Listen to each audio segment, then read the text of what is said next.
Hello everyone and welcome to this channel. तो आज का जो टॉपिक है वो बेसिकली होगा आप लोगों का कि जो रिसर्च पेपर है या रिसर्च प्रोजेक्ट है या आपका एमबीए का या एमकॉम का या कोई भी पीजी लेवल का अगर आपका कोई प्रोजेक्ट है या पेपर है उसको आप स्टार्ट कैसे करेंगे। ठीक है, इसका ना एक टेक्निक होता है कि कैसे आपको ये अप्रोच करना चाहिए, कैसे कैसे आपको सब चीज़ प्रिपेयर करना चाहिए स्टेप बाय स्टेप। ठीक है, तो वो मैं आज थोड़ा सा डिस्कस करूँगा क्योंकि बहुत सारा मैसेज आता है मेरे पास। तो देखो, सबसे पहले तो ये दो चीज़ जानना बहुत इंपॉर्टेंट होता है कि एक्चुअली में रिसर्च का मीनिंग क्या होता है, एंड उसी के साथ ये जो डिफरेंस है ना social science and applied science में। एंड हम लोग जानते हैं कि अप्लाइड साइंस में क्या होता है, जो वेरिएबल्स होता है वो लाइक कि फॉर एग्जांपल मान लो लेबोरेटरी में कोई गिनी पिग के ऊपर या कोई चूहा के ऊपर जो स्टडी होता है वो उन लोगों के लिए डिपेंडेंट वेरिएबल या इंडिपेंडेंट वेरिएबल कुछ और होता है। फिर वो देखते हैं कि इसका क्या इफेक्ट आता है, क्या इम्पैक्ट आता है नियर फ्यूचर।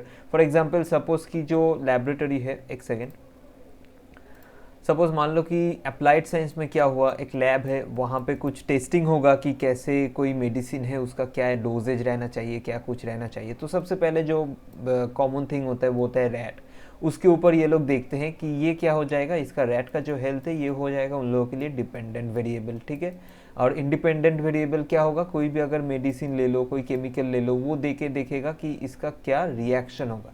तो ये बेसिक चीज़ है अप्लाइड साइंस का। ठीक है, तो ये एक डिफरेंस होता है। तो सबसे पहले देखो, रिसर्च का मतलब क्या होता है। रिसर्च का मतलब कि ये नहीं कि कुछ नया चीज़ इनोवेट करना। ठीक है, हम लोग कंफर्म भी कर सकते हैं, कोई फेनोमिना को कंफर्म कर सकते हैं, कोई एग्जिस्टिंग फैक्ट को कंफर्म करते हैं। कोई रिसर्च पेपर ले लो या आपका एमबीए का या एमकॉम का या कोई भी आपका पीजी लेवल या यूजी लेवल का प्रोजेक्ट ले लो, सेम थिंग होता है कि रिसर्च का मतलब ये नहीं कि कुछ नया इनोवेशन। रिसर्च का मतलब ये भी होता है कि हम लोग देखना चाहते हैं कि कल्चरल डिफरेंस में वो चीज़ कैसे काम करता है, कल्चरल डिफरेंस में या इनकम डिफरेंस में कैसे काम करता है या एडुकेशन लेवल पे कैसे काम करता है। तो ये सारी चीज़ें होता है। ठीक है, तो बेसिक फंडा ये होता है रिसर्च कि हम लोग नॉलेज को अप्लाई करके देखते हैं कि क्या होता है और क्या हो सकता है।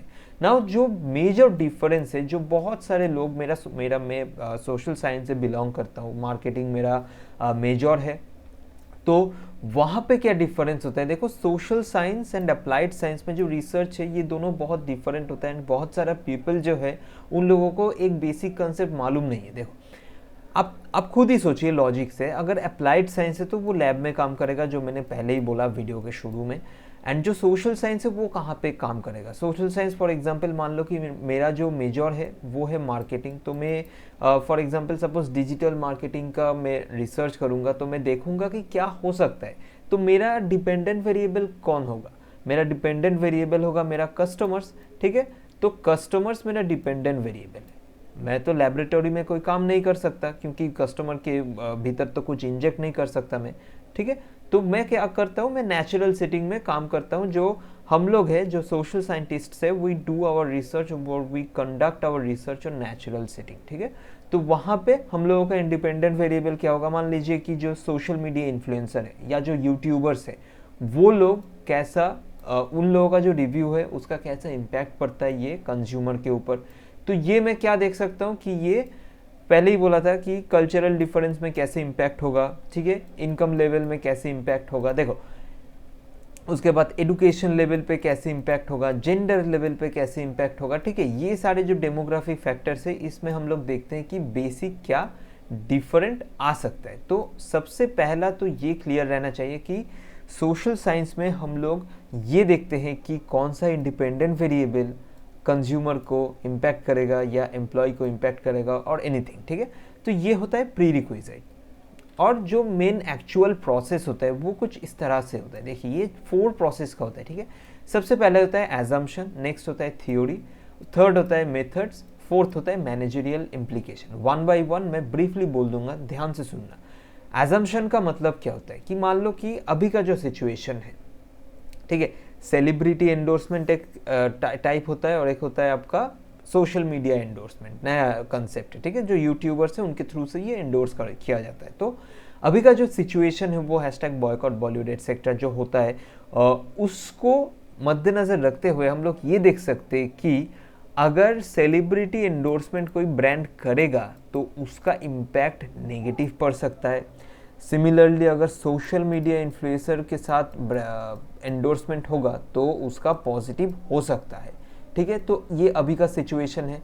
और अगर मान लो कि और कोई आप चीज़ एनालाइज कर रहे हैं कि मान लो कि जो कोविड का जो नया सिचुएशन एराइज हो रहा है वहाँ से मार्केटिंग या डिजिटल मार्केटिंग का क्या चेंजेस आ सकता है, या एम्प्लॉयज़ के बिहेवियर में कैसा चेंजेस आ सकता है, क्या उनको फिर से जॉब लॉस का कोई इनसिक्योरिटी आ सकता है या नहीं। तो ये सारे चीज़ आपको एनालाइज करना पड़ेगा। सबसे पहले एनालाइज द एनवायरनमेंट, और आपको ये एज्यूम करना पड़ेगा कि अगर मैं ये इंडिपेंडेंट वेरिएबल को मेरे स्टडी पे इम्प्लीमेंट करूँ तो इसका इस प्रकार से डिपेंडेंट वेरिएबल पे इम्पैक्ट पड़ेगा। ठीक है, तो हम लोगों को सबसे पहले एनालाइज करना पड़ता है एनवायरनमेंट को। अगर हम लोग एनवायरनमेंट को अच्छे से एनालाइज करेंगे तो इसका आउटपुट क्या आएगा, प्रॉब्लम और रिसर्च गैप। और जब आप अच्छे से एक रिसर्च गैप और प्रॉब्लम को डिफाइन करते हैं तो ऑटोमेटिकली 90% आपका जो रिसर्च है वो वहाँ पर ही ख़त्म हो जाता है। ठीक है, तो सबसे पहले आपको अच्छे से एनालाइज करना पड़ेगा। आप एनालाइज कीजिए 7 दिन 8 दिन 1 हफ्ता 2 हफ्ता लेके आप अच्छे से एनालाइज कीजिए। आप अगर हो सके तो आपका जो टीचर्स है या जो प्रोफेशनल्स है आप उनसे भी डिस्कस कीजिए, आपका जो फ्रेंड्स है फैमिली है उनसे भी डिस्कस कीजिए कि क्या हो सकता है। इस तरह से आप एनालाइज कीजिए, आपके दिमाग में इसको बार बार दौड़ाइए। ठीक है, उसके बाद क्या होता है, देखिए थ्योरी का मतलब ये नहीं कि आपने कुछ एनालाइज किया कि फिर से कोविड का सिचुएशन आया, इसका मतलब फिर से क्या होगा, जॉब लॉस का इनसिक्योरिटी होगा या पैनिक बाइंग सिचुएशन आ जाएगा। तो ये सारा थ्योरी नहीं। थ्योरी का मतलब है कि जो आपने एज्यूम किया है उसका एक्सपेक्टेड आउटकम क्या हो सकता है उसके बारे में। ठीक है, तो इसके लिए आपको क्या करना पड़ेगा, लिटरेचर रिव्यू या लिटरेचर सर्वे। ठीक है, अगर मैं एग्जांपल ले लूँ वो जो कोविड का सिचुएशन है एंड जॉब लॉस का इनसिक्योरिटी अमंग एम्प्लॉयज़, तो जॉब लॉस इनसिक्योरिटी लेकर मैं सर्च करूंगा लिटरेचर्स को, फिर जाके मैं अपना ये independent variable and dependent variable को डेवलप करूंगा जिसको बोला जाता है कंसेप्चुअल फ्रेमवर्क।